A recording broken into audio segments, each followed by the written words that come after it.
Okay sir, ఇప్పుడు ప్రస్తుతం చూస్తున్నట్లయితే జగన్మోహన్ రెడ్డి ఒకటే మాట అంటున్నాడు, రౌడీ పాలన అంటారు. ప్రజలకు నువ్వేం చేసావు అని అంటున్నారు కూటమి ప్రభుత్వం. ఎంతవరకు కరెక్ట్ అంటారు ఈ మాట? అసలు రౌడీ ఆ మాట అంటే అర్థమేముంది? ఆడే రౌడీ. ఆ మాట అంటే దానికి అర్థం లేదు. దాని గురించి అసలు ఇంకో రంగం మనం డిస్కషన్ చేయటం అనవసరం. మనం డిస్కషన్ చేస్తున్నామంటే ఆడిని ఇమేజ్ పెంచుతున్నాం మళ్ళీ జగన్ గారిని. ఆడి ఇమేజ్ పూర్తిగా పోయింది. ఆడి గురించి ఎంతవరకు మనం మాట్లాడుకు తగ్గించుకుంటే ఆడు అంత అలా పదాల్లోగానే పోతాడు కిందకి. మరి ఇప్పుడు చూస్తున్నట్లయితే ఏ గవర్నమెంట్ వచ్చినా అమరావతి అలా డెవలప్మెంట్ పరంగా వెనకబడే ఉంటుంది. ఈ గవర్నమెంట్ ద్వారా ఏమైనా ముందుకెళ్తే ఇప్పుడే కదా వచ్చింది. మొత్తంతో వందల జేసీపీలను వచ్చి ఒక పండగ వాతావరణం అక్కడ ఏర్పడింది. ప్రజలందరూ కూడా దానంకే చూస్తున్నారు. ప్రజలు కాదు, ప్రపంచం చూస్తుంది అమరావతి. ఈ అమరావతికి ఎదురు ఉండదు. అమరావతికి ముందుకు సాగిపోతుంది. చంద్రబాబు నాయుడు ఏమంటున్నారంటే జగన్మోహన్ రెడ్డిని 9.5 లక్షల కోట్లు అప్పుల పాలు చేసామని అసెంబ్లీలో అంటున్నారు. But Jaganmohan Reddy press meet పెట్టి 7.5 లక్షల కోట్లు నేను అప్పుల పాలు చేసిన ఈయన అంటున్నారు. ఎవరి మాట నమ్మాలంట? చంద్రబాబు నాయుడు మాట. ఇప్పుడు ఉన్న ప్రభుత్వం ఏదుందో ఇప్పుడు ఉన్నదంతా రికార్డు పక్కా వీళ్ళు తీసుకుంటున్నారు. ఆ రికార్డు ప్రకారం ఆ మిగతా 2 లక్షల కోట్లు 3 లక్షల కోట్లు ఈ జగన్ గారి సొంత ఖాతాలో సొంత పెట్టెల్లోకి వెళ్ళిపోయినాయి. అవి బయటికి లాగాలి. అసెంబ్లీకి రావాలి కదండి, ఏదైనా కూడా అసెంబ్లీకి వచ్చి మాట్లాడాలి కదా. ఎందుకు రావట్లేదు అంటారు జగన్మోహన్ రెడ్డి గారు? ఎలాగొస్తాడు? ఆడు వచ్చి ధైర్యం ఏది? దొంగోడు పారిపోతాడు కానీ వస్తాడా? దొంగతనం చేసినది ఏమవుతాడు? దొంగోడు పారిపోతాడు చూస్తాడు. ఆడు పబ్లిక్లో ఎందుకు వస్తాడు? జగన్ పరిపాలనలో ఉన్నంతకాలం ఎప్పుడైనా బయటకు వచ్చి ప్రెస్ మీట్ పెడతాం కానీ బయట ప్రజల దగ్గరికి వచ్చి తిరుగుతాం కానీ ఫ్రీగా వెళ్ళాడా? ఆడు అధికారంలో ఉన్నప్పుడే వెళ్ళకపోయాడు. అధికారం పోయిన తర్వాత ప్రతిపక్ష హోదా కూడా లేకుండా వచ్చి ఎలా కూర్చుంటాడు? కూర్చోలేడు. భయం. ఎవడేం అడుగుతాడా, ఎవడేం తిడతాడా, ఎవడేమంటాడని భయం. అధికారంలో ఉన్నప్పుడే భయపడి పరందాలు కట్టుకుని తిరిగినోడికి అధికారం పోయిన తర్వాత ఏముంటుంది?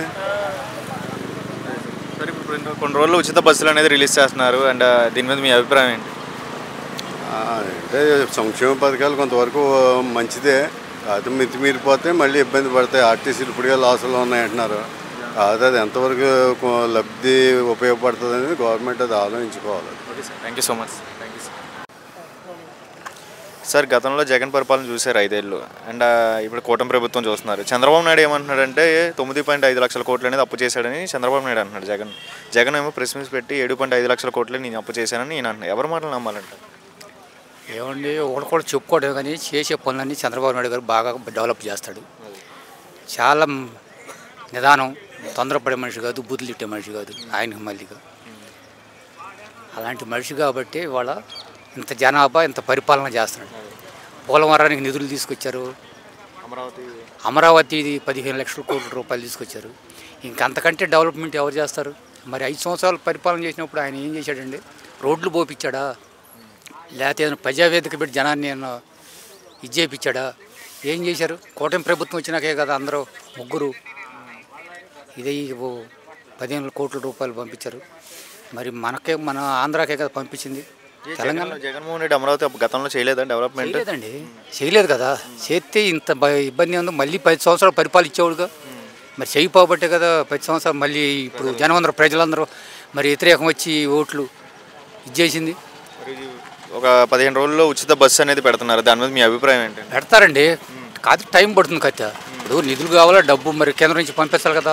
ఇప్పుడు పట్టుమంటే కుదరదు కదా. మంచిదే అంటారా ఆడవాళ్ళకి ఉచితంగా బస్సు అనేది మన రాష్ట్రానికి? ఇప్పుడు హైదరాబాద్ పెట్టారు, అలాగే మన ఆంధ్రాకి కూడా పెడితే చాలా బెస్ట్గా ఉంటుంది. ఆయన అనుకునే నిధులన్నీ ఏర్పాటు చేస్తున్నాడు ఒకటి నిదానంగా. ఇప్పుడు అంతా 60 రోజులే కదా, 40 అయిందికి. మరి ఇంకా టైం ఉంది. జగన్ మరి రౌడీ పాలన, ధర్నా చేద్దాం, అది చేస్తాం, ఢిల్లీ వెళ్తా అంటున్నాడు. ఏమండి, అవన్నీ ఉత్తమ మాటలు. అవన్నీ ఉత్తమ మాటలు. ఢిల్లీలో ఏం చేస్తారండి? ఏం చేస్తారు? ఇప్పుడు నీ పరిపాలన వెళ్ళినప్పుడు 11 సీట్లతో ఢిల్లీ వెళ్ళి ధర్నాలు చేసి తూరుకుంటారు వాళ్ళు. నీకు అపాయింట్మెంట్ కూడా ఇవ్వలేదు కదా మోడీ కానీ వీళ్ళందరూ ఎవరైనా సరే. మీకు నమ్మకం అయితే ఉంది కూటమి ప్రభుత్వం మీద? గ్యారంటీ, పక్కా గ్యారంటీ.